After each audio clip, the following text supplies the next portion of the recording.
Thank you for tuning back into another episode of the Walk On Pod. We're back with another special guest this week. He is owner of Mac Performance PT, recently opened in Folsom, and he's a close friend of Jared's, and we're going to get into that a little later. But Dan McLean is with us today. Dan, how's it going, man? Good, man. Going really good. I'm excited to be on here with you guys. It's getting close to my bedtime, but I'm making a special exception for tonight. I'm ready. I'm ready for it. Yes, sir. 707 boys. Shout out. We get up at about 4 a.m. over here. So I got to get my 7 hours of sleep. Is that because you're in the shop at 5 or what? Yeah, I usually get in around 5 and I work out. I get about an hour workout in and shower up and do some administrative stuff around 6:30 and start seeing some patients around 7:30 Nice. and go till the evenings, so. Man, I thought I get up early. It was never like that, man. I never used to get up super early. I would work out kind of at night and stuff, but I think going into grad school and the study hours that are required for that just got me on a whole new sleep schedule and everything. I just kind of kept that going. So Makes sense. And for all the listeners out there, so Dan was a really, really, really, really good basketball player, and then decided to, once he got done playing, decided to take his talents and get into physical therapy. He just opened his own physical therapy spot, Mac Performance, up in Folsom, California. He was I guess I don't know your exact title at Results, Dan, but he was the head honcho out there making stuff go, and Results is super successful sports PT spot here in SAC, has multiple locations, and now you're out on your own. How's that going? it's going good, man. It was kind of a leap of faith. I started with the company back in 2011, actually, Results, that is, and did some really good things there. Became a co-owner of the facility, the whole company, actually, about 5 years ago. And then, it was just time, I think, a natural evolution for everyone. We're always trying to evolve. We're always trying to do more and do different things. And, talking with my wife and everything, we thought it was a perfect time to kind of step out, branch out, do some other stuff, and get into some other interests that we have. And, it allows me to do some things like this, getting on the podcast with you guys and talk about a whole bunch of different stuff. So I'm super excited, man. And the sky's the limit. I truly believe that. And I think as long as you got that drive and you got that will, you can make anything happen. So we're over here making it happen. That's right. I love it. Love it. Yeah.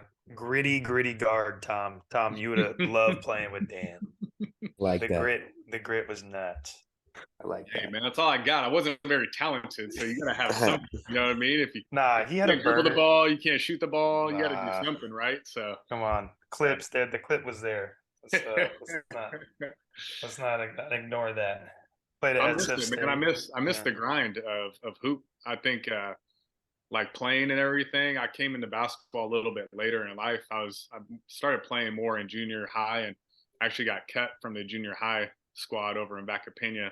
I moved to Vacaville from the Bay Area, and was more of a soccer player and played basketball for fun. But then I tried to get into first organized ball like in my 8th grade year and didn't make the squad, and then went into high school and made JV as a freshman, which was kind of weird because how do you not get an 8th grade year, and the 9th grade year you make JV? And we have some pretty good ball players too. Our varsity program was really good my freshman year. They went pretty deep in the playoffs, but anyway, I don't know where I was going with that, but I think I think just that I love grinding. I love practice and training almost more than game day. Kind of weird that way, but I just love being with the guys. I love practicing, honing your craft, getting better. That was something that I really enjoyed, and that's where all the practice time and all the hours in there and the gym hours after practice was over. I enjoyed all that stuff. I miss it still to this day. Same. There's nothing quite like practice. Yeah, I mean, it's crazy. I kind of enjoyed it more than the games. You get to do different stuff in practices, not just 5-on-5, 3-on-3, defensive drills, shooting drills, just competition like constantly. So I love that. Speaking of that, so for the people that don't know, Dan played for the great John Nagel. John Nagel, who I also played for, is the father of our last guest, right? That was our last guest. Yeah. Yeah, Yeah, Jay man. Nagel, great My guy. teammate of Tommy Ball here, our very own. I want your best John Nagel story. Oh my God. Best John Nagel story. Um, dude, Nagel was my high school varsity coach my junior year. I hurt my I hurt my ankle my junior year of high school. And you guys know junior year is kind of like a big year for recruiting and trying to just see, hey, am I going to be able to play in college? Am I going to be more like a junior college player? Am I going to be more of like a D3, D2, D1? Like your junior year is a big year for recruiting and, trying to find out where you're going to be at in college if you're fortunate enough to play. But I remember I hurt my ankle pretty bad playing soccer, fractured it, dislocated, and that's what got me into physical therapy. But unfortunately, I wasn't able to like go to school that semester because the ankle was so bad and the recovery and all that stuff. So my homeschool teacher was Coach John Nagel.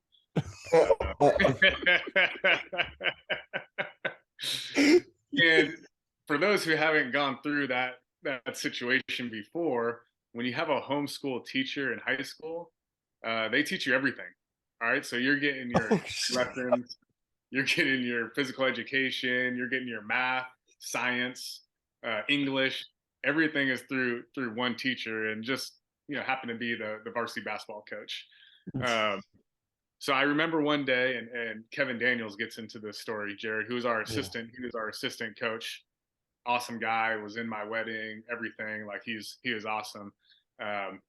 So they're both like my teachers, right? So I get all these packets, do them at home, turn them into them. They got to sign off for them. So one day I come in and I can't remember what math it was, maybe algebra or geometry or whatever it is when you're a junior in high school. And they asked me, "Hey, how's it going?" And I'm talking with them. I'm like, "Oh yeah, everything's going good, but I'm having trouble with this one math equation or problem, whatever." So we're going through it, and I'm explaining it to Coach Nagel. He's like, I don't know. Explaining it to Coach Daniels. I don't know. And so they're going through it, and they're trying to write down on a piece of paper, making up different equations and stuff. And they both look at me and they go, honestly, P, we have no clue. I said, you know what? It's all right, Coach. I got it. So then I just went home, did the equation. But Coach was such a hard worker. He instilled so much in us. I can't say enough about that guy, man. Him and Coach Daniels, they're a big part of my life, and the reason I am the way that I am right now is because of those guys. And talk about grinders. Oh my God, those guys like instilled grindingness in us, right? Waters. I mean, there was no crazy. complaining. Get out there, do your job, do it well, work hard, and I mean, I owe a lot to those guys for sure. Yeah. Same. No, I think that's for everybody that's been fortunate to be coached by Coach Nagel. I think that's like across the board, man. Across the board. He's a different type of guy. A coach that never really asked you to work hard. You just did it because of the guy who he was, and how he coached. The energy he had. Yeah. Man, it was unlike any other coach I've had. And you played for him in junior college too, right? Right. So he switched. He was our head coach in junior college as well. So after my senior year, he got the job over at Solano, and I followed him over there, which was probably the best decision I could have made. Yeah, you see a lot of athletes now, college athletes, even probably a fair amount of junior college athletes. Like, what was it like playing junior college back then when there was no post grad, there was no prep schools, no one was holding anyone, like there was no holdbacks. Like that stuff didn't exist at our time. So it's like if you didn't play Division 1 or if you didn't have good enough grades or if you got in trouble, literally everybody went to JUCOs. Yeah, and we had a good amount of kickbacks too, right? Yeah. Like guys D2 Like, who got in yeah. trouble or whoever. You got in trouble, you didn't have grades, whatever. You kind of got dumped into the junior college system, and it was pretty competitive. Yeah.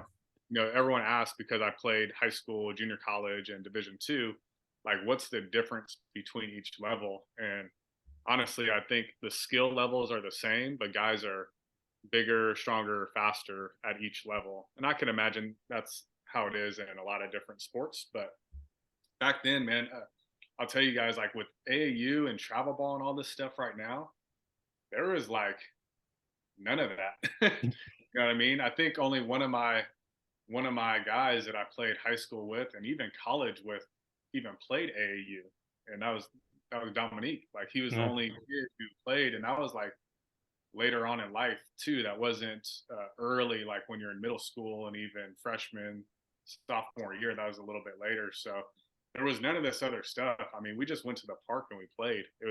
It's kind of crazy. And I remember a big jump that people saw that I made between my is either my freshman and sophomore or sophomore and junior year, and they're like, "Damn, man, like what you got like a lot better." And then even a lot of my peers like, "Man, you got a lot better." I said, "Well, shit." Like I grabbed the ball and went with Chuck, and we went down Yeah. to Beelard, and we hooped every single day after school, like every single day.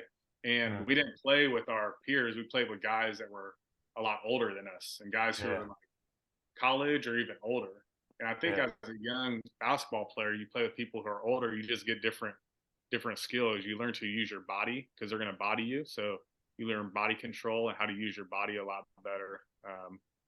But yeah, I mean, junior college, it was pretty competitive, and I think there was a lot of talented guys in those Yeah. ranks. Not to say that there's not right now, but Yeah. No, I mean, I obviously I'm in it now, but like, I mean, I try to tell like people when I played, and I know when you played, like your team was so good, like so cold, and like obviously I looked up to you guys, but like when I even my team, we didn't win a ton of games, but like four guys went D1, and then team went to SF State, and we had another two guys go D2. So we had seven D1, D2 players on a junior college team that which is won maybe like 17 games.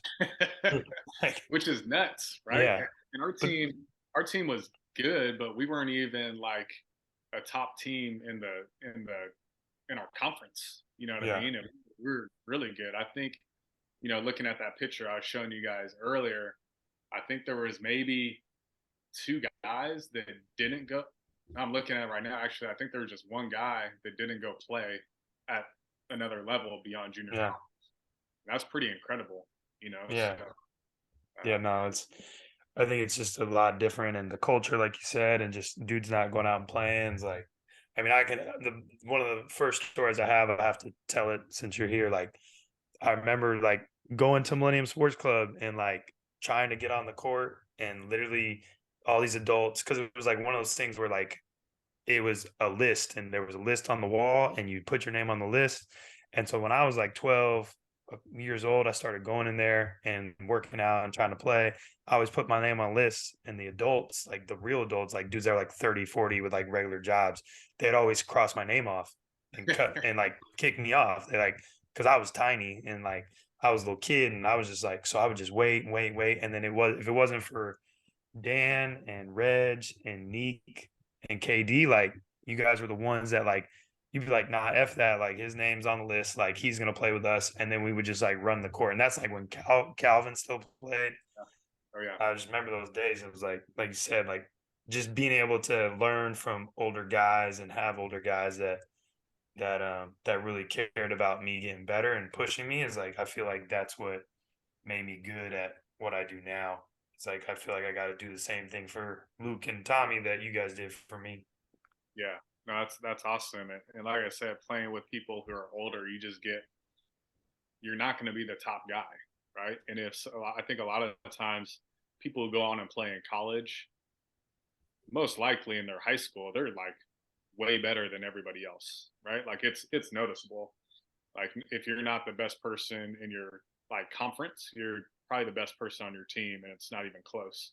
So Yeah. going and playing with people who are older, um, and have different skill sets. I mean, it kind of, I don't want to say it humbles you, but you just have to do different things. You can't just coast, right? Because people try to get in your head, like especially being a kid. And I remember being a freshman between my senior year of high school and freshman year of college, going and playing open runs at Solano, and there's guys on Solano's team who, and I was a short, like 5'9", 5'10" white kid coming in there trying to play with them, and they would try to get physical and try to get in your head and throw you off your game, So you got to think about different things like that, and you learn to work through different things like that when you play with people who are older, more experienced than you. Yeah. So The only way I got any better at basketball before I started working out with Jared was just playing with older people. Yeah. 100%. It doesn't matter. Like they can be a rec league or something, but you play with people who are in their mid-20s to like 30s, and it's a different game than playing against your peers when you're in high school. 100%. Yeah, Tom, Eldorado Hill Sports Club or what? That, the parks, a lot of bullies over there, man. Yeah. I think we got a couple championships. I think we got a couple championships in the Eldorado Hills League, right, Waters? Oh God, that league was CDC. Tom, we used to play the CDC, and there was one game where I think Reg had to bail late. I don't know. We had 4 guys. We won with 4 guys. It was pretty bad. We played like a W though. Huh? I think we still got the W. Oh yeah, that's what I'm saying. We won with 4. We played a 2-2 zone. That's ridiculous. Yeah, that's crazy. I think in the playoffs too. I think in the playoffs, like someone fouled out, and we played like the last 13 minutes with 4 guys. Yeah, I know. Well, because we always rolled in with 5 guys. Like it was a struggle to get 5. Yeah. Wait, was it Jared who fouled out or? No. Oh, okay, my fault. You're stirring the pot. No, my bad. I was just wondering. I was just. Those are the questions that the people want to know. So Yeah, exactly. Sorry. Transitioning out of this, so Dan, you played junior college at Solano for 2 years, then you played at SF State for another really good coach and a successful 2 years there. Was a great player.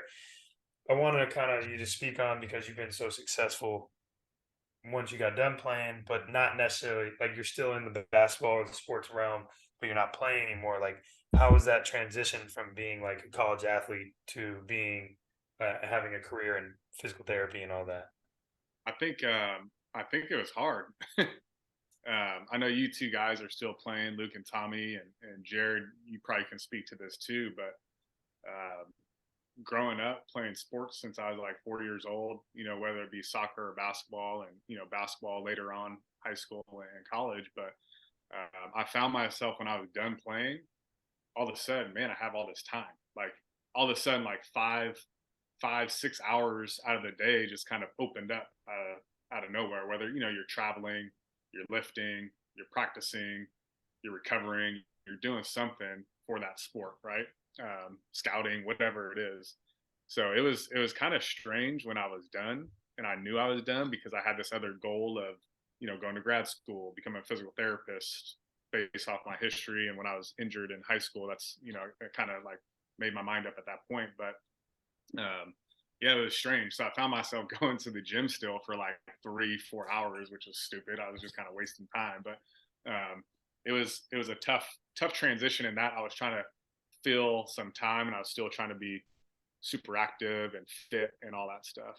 I did have the opportunity to channel a lot of that into my school and education. So, and you guys know, especially you two who are playing right now, it's hard, man. It's hard to travel and keep all your units going and do well in school when you're traveling as much as you are.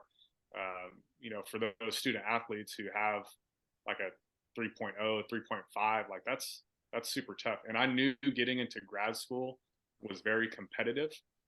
I think at the time I went to Sacramento State for PT school, but at that time I think the average GPA that they were allowing into the PT program was a 3.5 or a 3.6, and that was the average. I came out with a 3.4, and I was kind of nervous about that. But I had about a semester between when I graduated and when I was applying for schools, so I was able to get my grades up even higher to the 3.4 region, which I think really helped. But I think just channeling your energy was a challenge for me, and I chose to go the education route, which looking back at it, that was the right thing to do. I wanted to stay in sports somehow, just being an athlete my whole life. And again, with my injury history and the hope that my physical therapist gave to me, I wanted to give that hope to other people, right?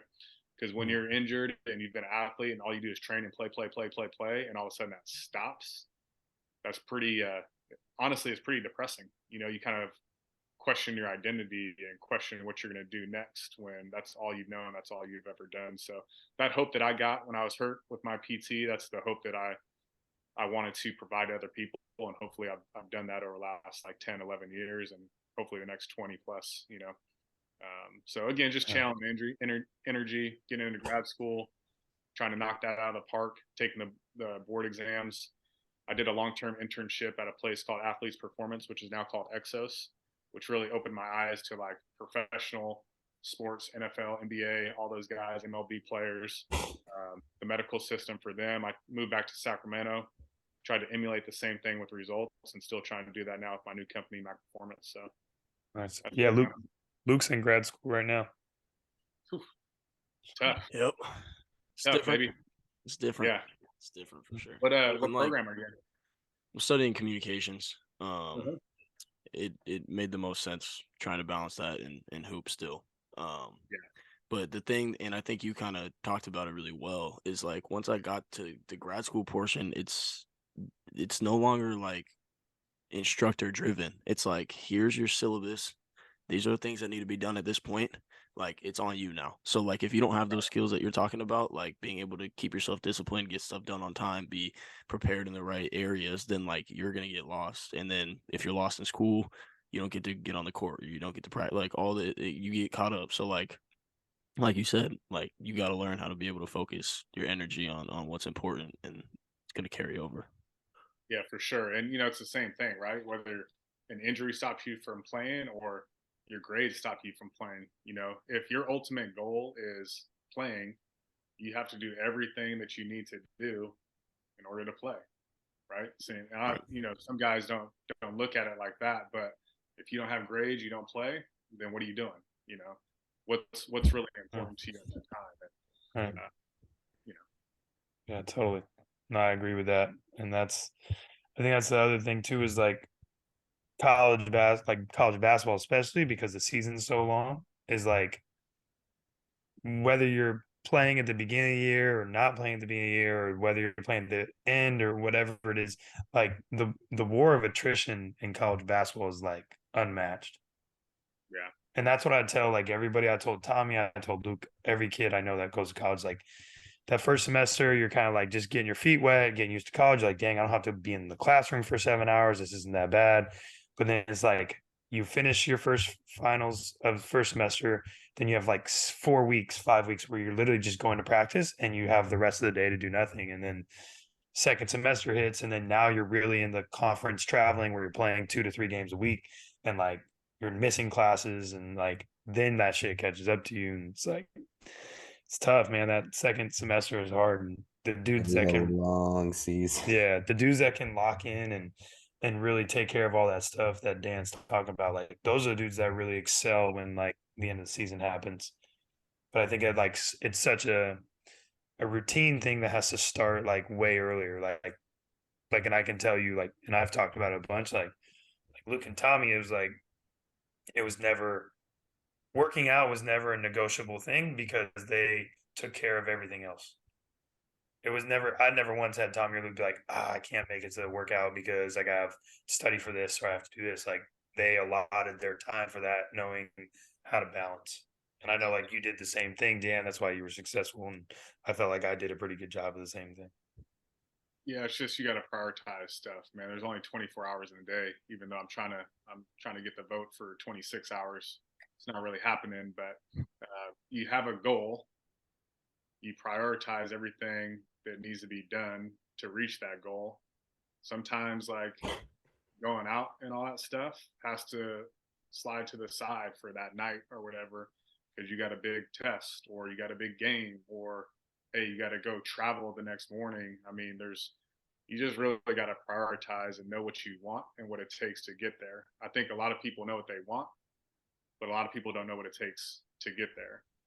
And if they do, or if they did, they probably, they probably wouldn't want that thing as much as they want it right now. So Yeah, totally. No, I agree with that 100%. It's a because I always say it's a passion thing, especially with like the second half of the season what we talk about. Because like those of us that like truly love what we're doing and like want to be really great at it, that stuff's gonna be easy. Like, because if I don't get that stuff done, then I can't do what I love. So like, if you really do love it, you really do have a passion. Like it's gonna be second nature. It's gonna be an easy process. That's how I look at it.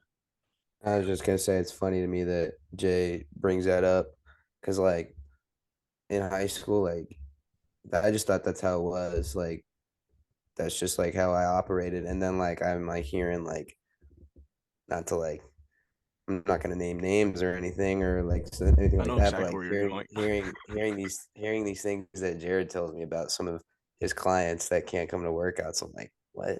Like that doesn't even make any sense to me. Like if you care about this, that's not even a thought. Like I took care of everything so I could go work out. That wasn't even my mindset. You know, I didn't even think about like, oh, I have to do this so I can work out. Like I just got it done. Right. Yeah. have you guys read the book The Talent Code or heard of the Talent Code? I heard that. I haven't. It's a good. I'm gonna be honest, I didn't read it. I listened to it on audiobook. That counts. That counts in my book. Yeah, I all that don't matters know is when the last time. you're retaining the information. That's all Yeah, that there matters. you go. I don't think the last time I read a book was like in grad school, and then I probably won't be able to read a book for like another 10 years until my kids are like old enough to where they don't want to hang out with me and go off with their friends and stuff. But anyway, getting back to the talent code, uh, the talent code, it's a whole bunch of stuff in there. But one of the biggest takeaways was people always think that, hey, this person is talented, or hey, this person they have, they're really skilled or whatever. But when you look at the people who have talent, and I think Peyton Manning was like one of the people who they you know used to talk about this is talent can only take you so far, but that drive and that passion to continue to practice repetition after repetition after repetition after repetition and not get bored with it and love it and want to continue to drive and do that thing, that practice component, whether it's damn my in and out to cross move is like really slow and I can't really get by anybody, or man, my corner three, I'm like 8% from the corner, but I'm 35 from the side or whatever. That drive and that passion to continue to work on that, just shoot, just shoot, just shoot, just shoot, just work on that crossover, work on that crossover hundreds of times, thousands of times. That's talent. Like that's what they talk about as talent. And people who have talent have that. They have that drive and that passion to continue to do the same thing over and over and over again and not get bored with it and want to just perfect it, perfect it, perfect it. And I think that's what we're all talking about too. That drive and that passion to wake up at 4 in the morning, to wake up at 5 in the morning, go work out before school starts in high school, or go get that extra workout while you're in college. Go work with a skills coach. I mean, I think that's what we're talking about. And those are the people who are successful not only in hoop but even after hoop. Yeah, I think that was like the big bringing it back to circle. I think was the last thing you said. Like that doesn't change even though the ball stops bouncing. Like I know for me, and I know for you. I mean, I've owned my own business for 8 years now. Is like that. I took everything I learned from being good at basketball and put it into a business. And that Yeah. was it. Yep. So. Talent over again. Keep doing it. So Dan, we kind of been talking about, we just, touched on, you getting into your career after, playing and what it takes to be successful in that. What do you think? We're all athletes here. You work with tons of athletes. I think you have some really cool athletes, if you want to speak on, but what do you think is the most critical part of physical therapy?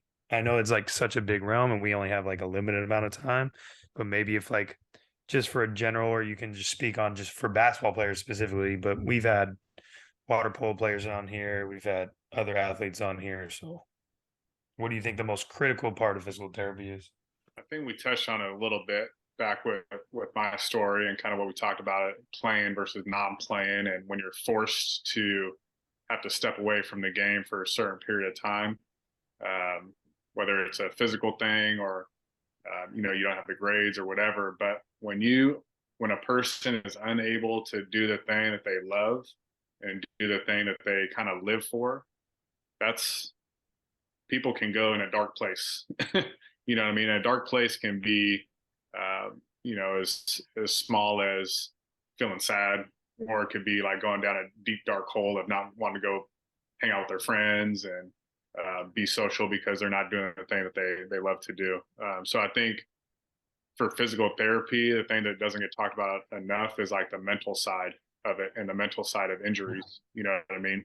Because there's all kinds of technology to help get your quad strengthened back after a knee surgery, or this cool mobilization technique to open up your ankle so that your hip feels better when you squat or whatever. But when you can really lock in and communicate effectively to an athlete who's going through an injury, and they can trust that you have their best interests at heart, I think everything goes a lot smoother at that point. And being a physical therapist, we educate people a lot of the time. I think that's one of the biggest things that we do is educate people on how to take care of their bodies, or, again, how to get their knee functioning correctly after surgery. But if someone doesn't trust that you have their best interests at heart, it's going to be hard for them to do what you're trying to ask them to do.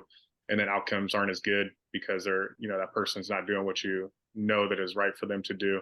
So the mental side of it is huge. And we get a little bit of that in school. I don't think we get enough of that. And there's other people that help us out, like sports psychologists, for example. So I try to connect with every athlete that comes in the door and really try to dig into, how much do you love that sport? What does that mean to you? And then try to help steer them in the right direction if their mental status isn't, where we want it to be. And if I can't do that, then we can pass them off to these other healthcare professionals that can really address some of those issues that they may have too. So I think the mental side by far is something that is really huge in physical therapy that doesn't get talked about enough. And how big of a role does like the sports psychology play in that? Huge. Like it's big, and it's not every single person who goes through physical therapy needs a sports psychologist, but I think it's those people who have a very big passion, like we've been talking about, and that passion gets ripped from them, unexpectedly. And now what do? It's hard, and you try to relate to people and you try to help them through that process. But again, if there's a professional who that's their sole job, then we need to get them to the right person so they can talk about those things and work through those things. And when that happens, when their mental status changes, their physical status dramatically improves as well. It's crazy. Yeah, it's not. I asked that question just because I'm taking sports psychology class right now. So a lot of the things you just talked about is like things we've been going over this semester, and it's it's honestly just really interesting to me. That whole aspect of sports is so like not talked about enough, I think, but it's so important. Yeah, I think we're starting to chip away at it a little bit, and I think these professional teams are, hiring mental health specialists and sports psychologists. So it's becoming, there's a little bit more of awareness, but everything kind of trickles down from the professional ranks. So now that it's finally getting the professional ranks over the last 5 years or so, hopefully it starts to trickle down into college, like the importance a little bit more, which I know it is now, and then down into high school, and then hopefully into like junior high and elementary school. And just having another person to talk to, I think, is important. Yeah, I think that's like the other thing. I think to elaborate on what you said is like kids, like kids that are like really young, like let's say 10, 12, like their mental status is already, their brain is changing so much, and there's so much, like it's so fragile. And so many of these kids, they like tie their identity to the sport or whatever sport they choose, and they have to specialize early now because their parents feel like that's the only way they can stay competitive. And it's like then what I see, and you and I have talked about, is Dan, like you have 11-year-olds with soft tissue injuries because they're playing 100 games and they're not stretching and they're not letting their body rest and they're not cross training and playing other sports. And it's like, I can't, I mean, I've probably had at least 10 kids that tore their ACL before they're 12 or before they're 13. And it's like, that never happened when we were kids, because just like the mental pressure of overtraining or overusing or overplaying is like makes it to where now you have to see 11-year-olds for like Achilles injuries and for like meniscus injuries. It's like, bro, your meniscus hasn't even grown yet. That's insane. Yeah, but like that's where a lot of the injuries that we see with kids that young are more like growth plate and bone injuries because their bones aren't strong enough to take all that stress on them, Yeah. So they start getting some growth plate issues. And yeah, we see that quite a bit. And you hit it, like specialization and pressure from parents is typically the big thing. I mean, kids, what 10-year-old wants to play, baseball or basketball 12 months out of the year, every single weekend, play on multiple teams? They don't, and there's pressure from the coaches on the parents, and the parent, oh, if my kid doesn't play all these games and they're not going to get to the best high school, they don't get the best high school, they're not going to get to college. They went to college, they're not going to be a pro athlete. And that pressure comes from the coaches because like now youth sports has been monetized, and like the AU teams is like, it's about making money. It's not about like actually developing kids. Yeah, so it's tough, man. It's a tough spot to be. Again, I think there's a little bit more awareness, but we need to get better for sure. Yeah, definitely. Well, you kind of to build on that, back when I played or when you played, like there was no rolling out, there was no cupping, there was no like cryo, there's none of that. Like the innovation and technology has been super cool, like as far as how to help your body recover. And like when we talk about, there's tons of articles about how LeBron spends $2 million a year on just purely recovery. And like, obviously I can't do that. None of us can do that.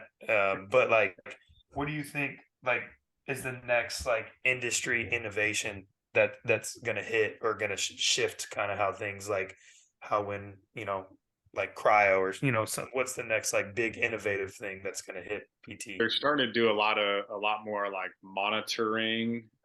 You see it with the Whoop bands and stuff. So you get to see kind of what your overall fatigue and stress level is. And you relate your stress level or fatigue level to readiness. So like we talked about, if you play, let's say you play a tournament over the weekend, you have like 4 or 5 games, you're in the red, right? Your body's like, hey, we need to stop. We need to recover. What would happen, right? You go to school, you take a day off, maybe you go practice or go shoot around with your buddies and take another couple of days off, shoot around again. And so you get back into that green that now you're ready to stress your body again. So I think with these readiness devices, it's going to open up a lot of eyes. And as long as we're using that information correctly and saying, hey, well, maybe you shouldn't go and train hard today. Maybe you shouldn't go lift weights after your tournament the day after because your body is still recovering.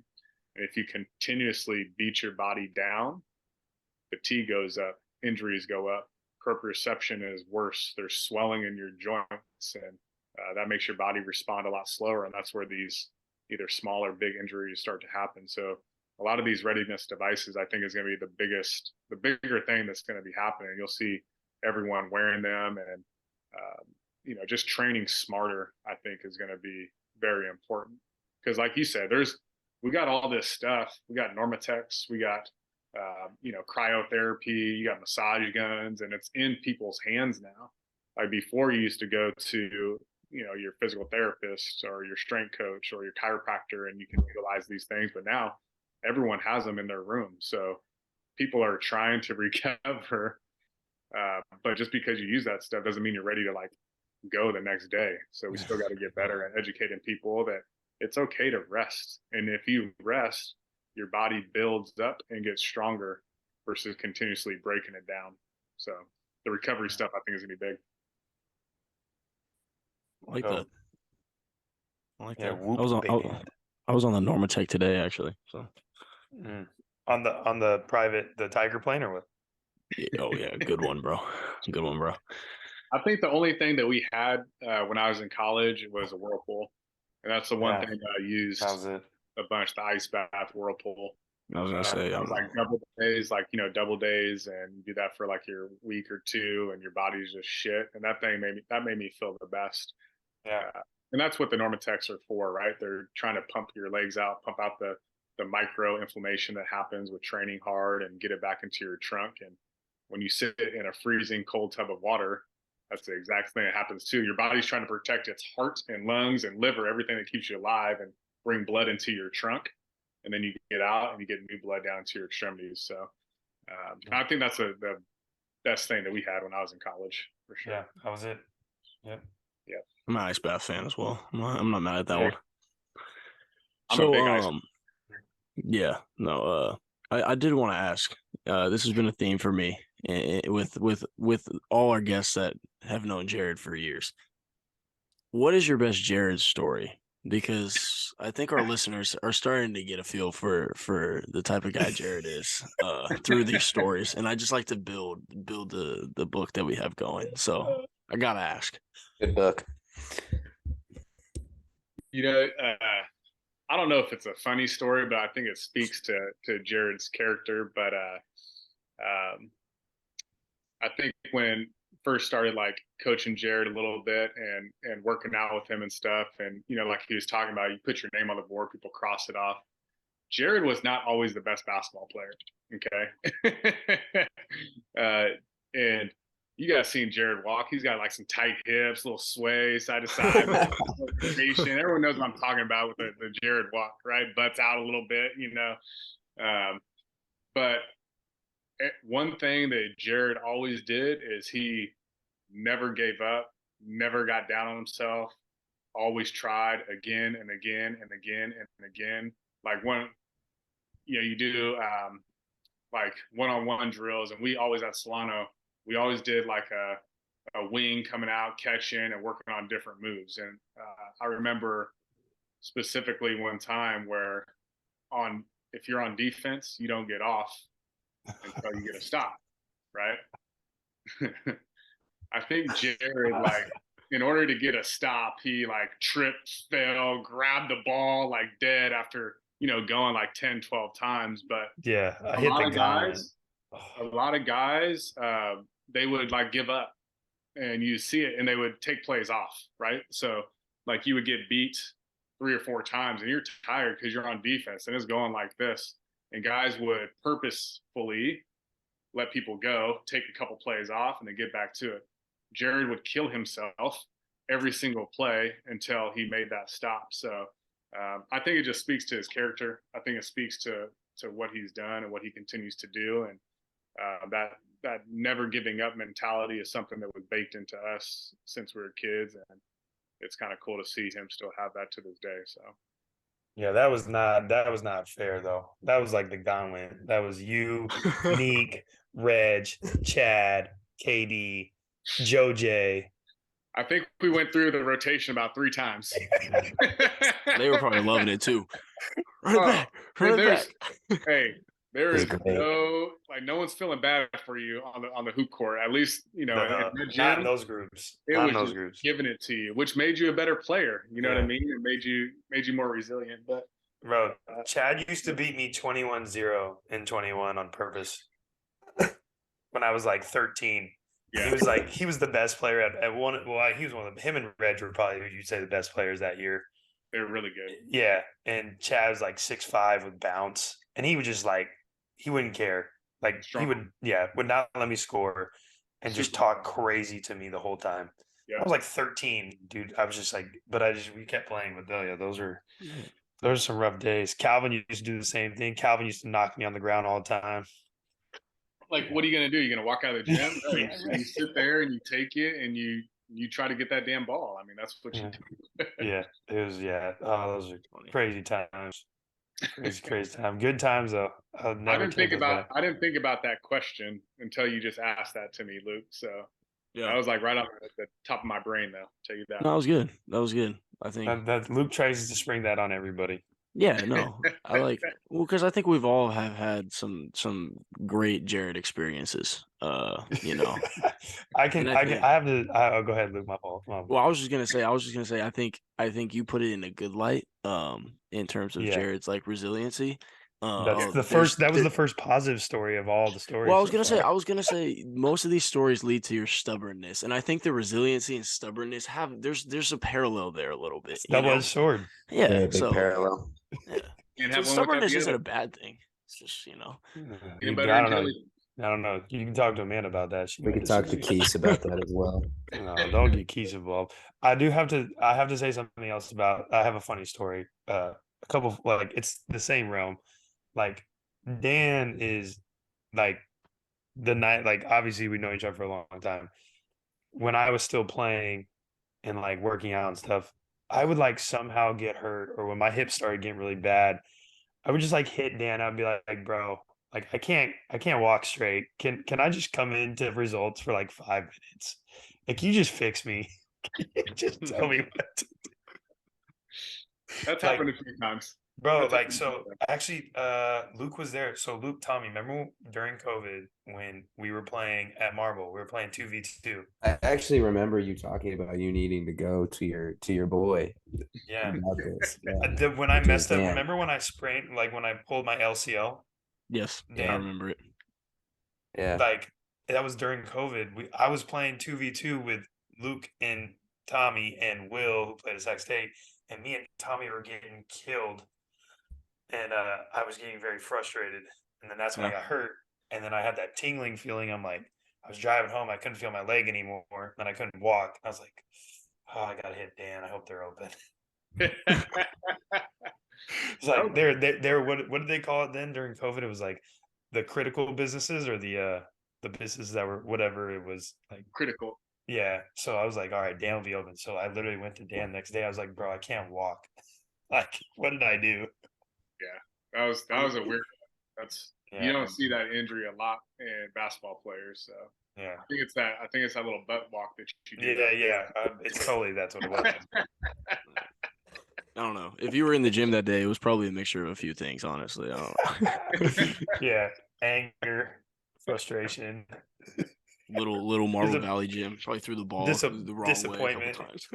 He went back to when Chad was just whooping him 21-0. That was what it That felt came like. out of him. That was what it felt like. funny. Luckily, Tom was a good sport at that time. Tom's always a good sport. No, I'm saying that like I was in the mode, and Tommy was like still staying positive. Yeah. Mm. Good. You see that, Tommy? Good teammate right there. Yeah. But Jared won't admit it when you and me are on the same team. But he'll only admit it when you're on his team. We're not gonna talk about that because you just put cracks in the armor of the 2v2 the other day. There's no cracks. Yeah. No, All right. doesn't ring a bell. Okay. Oh, I got man. receipts. Is all I'm saying. Steph has 45 right now, and the Warriors are down 14. I just want to put that out there. I'm sick. Bro. Dan, I can't remember. Dan, do you rock Warriors or do you rock Kings now? East Bay guy, man. I'm Warriors. Go. Warriors, Raiders, A's. Yeah. East Yeah, we're Bay. going through it. We're going through it right now, Dan. I know. It's rough. Yeah, that's nuts. You're like, there's not if the A's are gonna leave, there's not gonna be another team in Oakland. It'll be done for. No East Bay. No East Bay teams. Yeah, Go from done. 3 to none in short period of time. That's tough. Yeah, tough. Really Yeah, tough. man. The Sacramento Kings bandwagon seems to be growing. So I mean, I'm happy for blame. this for the Kings bandwagon, man. It's about time. Like I said, we're 13 games in. Talk to me in January. hey man, let us have our moment, please. I Let am. that I be said good light. job. Yeah, we're gonna have to cut that out. They hit 153 the other night. Yeah, Oh God, yeah, last night. on national TV. That was For like everyone that to was see. literally the best thing that could have happened Yeah, for it them. was insane. That was It like so the first nice. national television Kings game in like 2 years. Yeah, Oh, Did you see that Charles said that they should give all the Lakers televised bro. games? should. Charles was being disrespectful. They were talking about the beam, and Charles was like, "How long has Fox been on the team?" And Ernie was like, "It's his 6th year." He was like, "That's the first time he's seen the beam." I said, "Okay, that's so bad." Leave it up to Charles, man. He never disappoints. Charles Yeah, never seriously. disappoints. Hey, the Kings are kind of fun to watch right now. I don't know. Yeah, I mean, they scored 150. I mean, they played against the worst defensive team in the league, but I mean, They were 150 is making 150. shots. They were making 150 is shots. 150. I was Yeah, giving you props. Appreciate it. Yeah, did you see how they twisted Katie's quote? Yes. No. Yeah. Did you see No. that, Dan? No.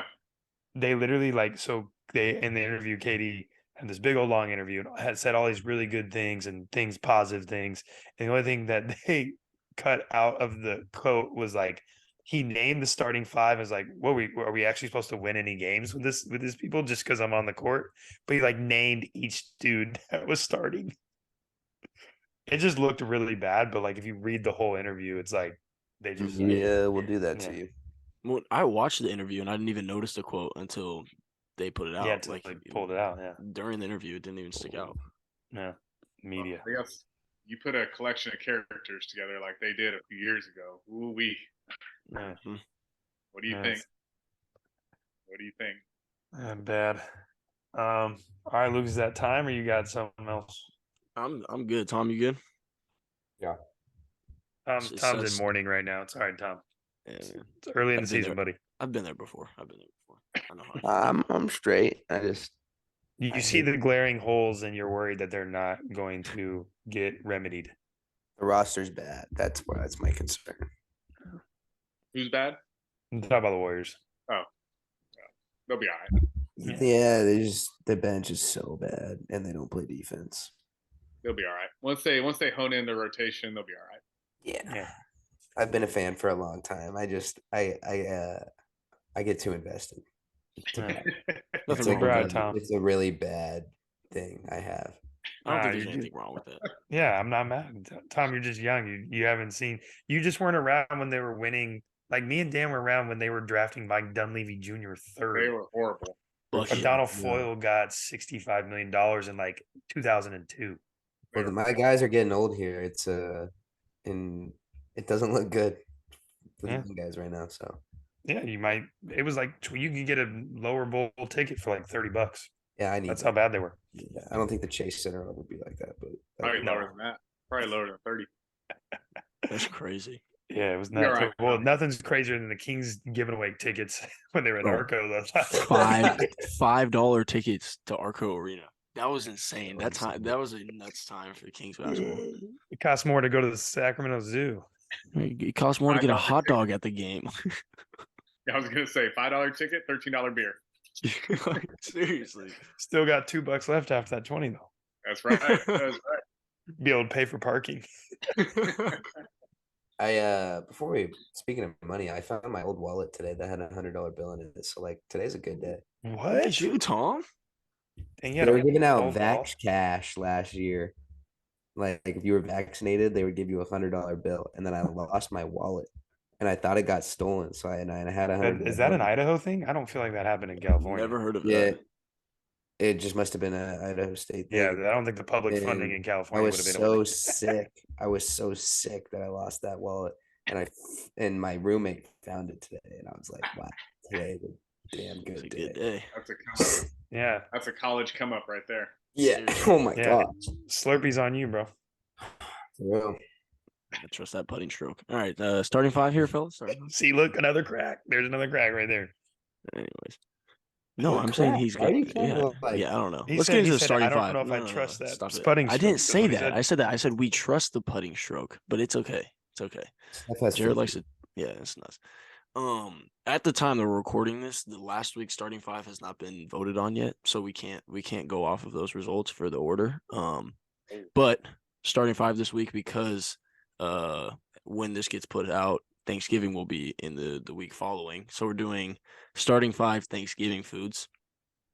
We said anything's in play, right?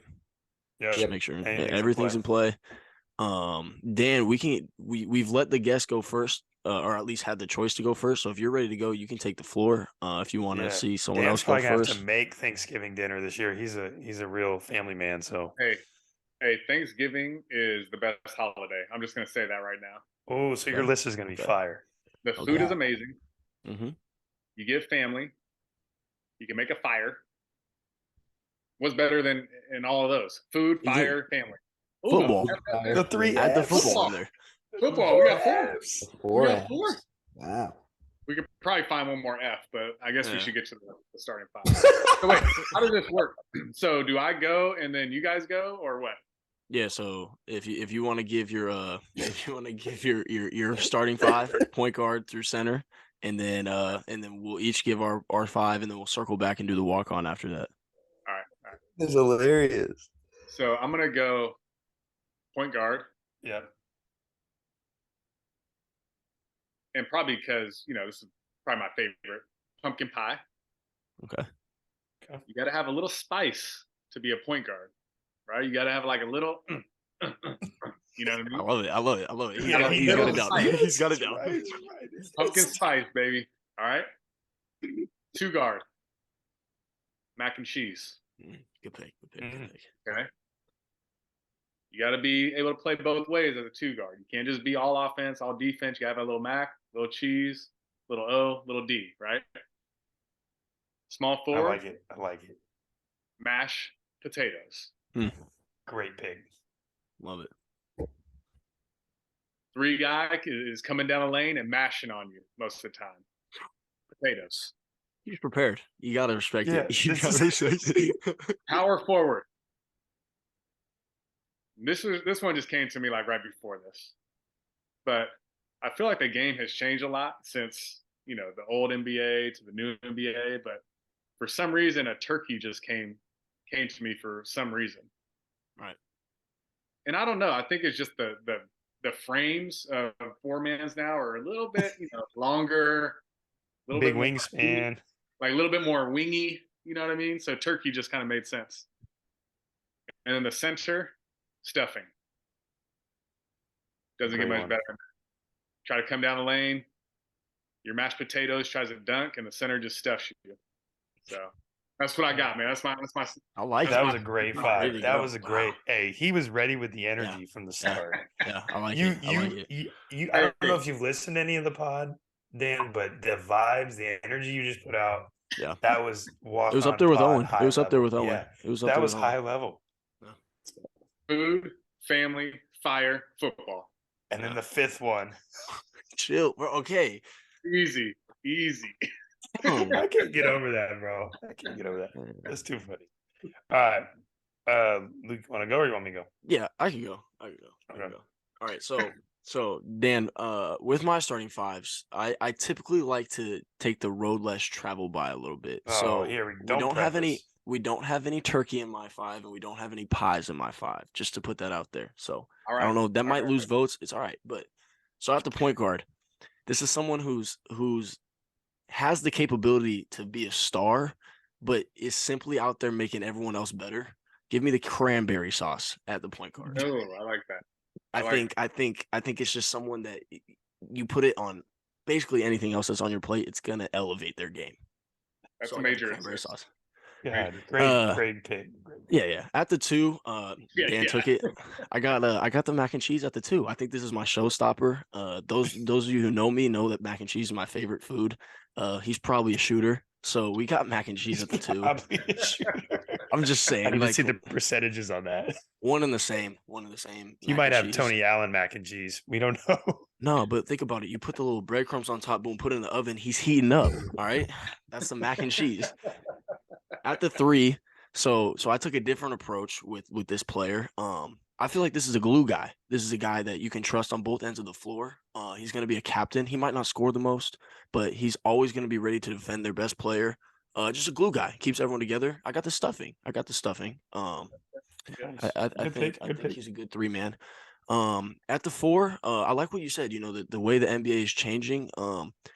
A lot of offenses are being ran through their 4-man now. So I want my 4-man to be a facilitator as well, like my point guard. Give me the gravy at the 4. I think it's another guy that, is going to make the people around him better. Again, you can 2 use foods it. on his plate and just douses it with all the just all sauces. But think about the gravy. Like, think about the 2-man games you're creating. You got gravy and mashed potatoes. You got gravy and turkey. You know what I'm saying? A lot of 2-man games, I a hate lot of gravy, mismatches. so that's why I'm saying that. Anyways, so at the center, I think this is someone. This is a big body center. Can put you to sleep. You eat too much of this, it's over with. Give Give me the sweet potatoes, and then I have a specific in a casserole form. Put the marshmallows on top, toast it up there. Boom, the sweet potato casserole. Yeah, it's over with. That's a That's paint nice. protector That's down nice. there. That's nice. Like it. Yeah. Tom, you want me to Bulletproof go, or 5. are you gonna go? I I don't can. care. All right, I can roll. I can roll. At the point guard, I needed someone real steady, real solid, very John Stockton-esque. Okay. Give me the Hawaiian rolls. Good pick. That's a great pick, Jared. That's a great Okay, pick. now I have shooting guard, small forward, but these are really like I'm gonna treat them like my wings. You know, my Jaylen Brown, Jason Tatum. One guy on one side, one guy on the other side, just constantly just bombarding you with points, rebounds, blocks, guarding everywhere. At the shooting guard, give me mashed potatoes. Get the small forward, very specific here because I add a little flavor to my food. Honey baked turkey. Okay, so specific turkey. Honey baked Okay, turkey. gotcha, Honey gotcha, baked gotcha. turkey. Honey baked turkey. Way to be detail oriented.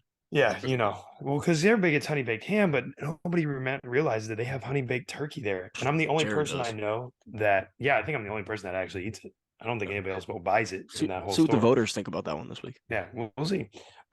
Another Jared favorite, shout out mother-in-law, Michelle, and the Italian family life.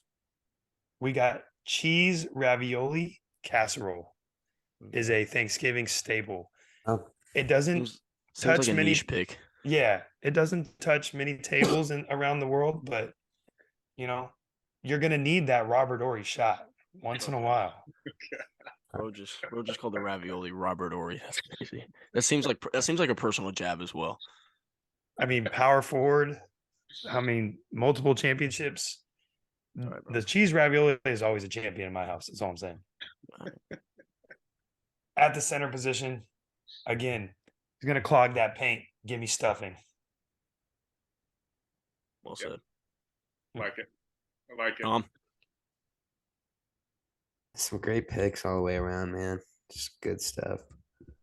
You know, my point guard, as Luke said, he's the showstopper. I mean, he's got to be the best food for Thanksgiving. Mac and cheese is my one.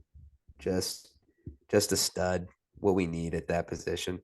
At the two guard, I went with a real two-way player here. He's gonna sit down and guard, and he's also gonna light you up on offense, and that's the twice baked potato. I mean, it's literally in the name. Twice baked. Twice baked. He's giving it to you on offense and defense. Yes, not mess love that, Tom. at the three. Similar to Jared somewhat, but not quite. I've got honey glazed ham at the three. Yep. Special player. Good pick. Just Good pick. Special an player. absolute special player. He's simply going to get us 30 points a game. And at the four, I mean, this is my glue guy. This is someone that every team needs, and maybe some people won't agree with this take, but give me cornbread at the Great four. pick. Wow, Oh my God, nice. bro. I'm really Yeah, upset cornbread right at now, the but four. okay. Cornbread's a good. And then solid at the option. five, I mean, it's the classic pick. How can you not go stuffing at the five? I mean, you're literally Yeah. not getting it done down there if stuffing's in the That's what it is, man. That's in the name. I'll go ahead and turn it around with my walk on. I've got a last week's picks. I was personally attacked by saying that Toblerone was not a Stacy and I's thing. I can guarantee you that this comes from Stacy Lowell. Soda cracker pie is my walk on pick. Don't know if Don't you even know guys what that is. Say it again. I like it. soda cracker pie. I'm gonna have to look that one up. Good for you, Very Tom. good. Good for you. Very Way Yeah. to stay on 10 Laffy toes. Taffy Tommy, good job. No, don't listen to him, bro. Laffy I'm not Taffies are not a good candy. Oh my God. All right. We'll go backwards. Walk on pick. Again, this is close to the heart. We talked about, I don't like pie. So it was always a struggle at Thanksgiving because everybody else wanted to eat pie.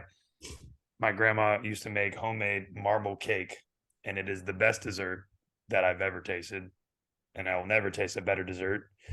Sad thing is, she never wrote the recipe down. No one knows how to make the recipe anymore, and she's not with us anymore. So it died, and Yeah. I'll never have it ever again. The Wow. memory lives on, though. Memory lives on.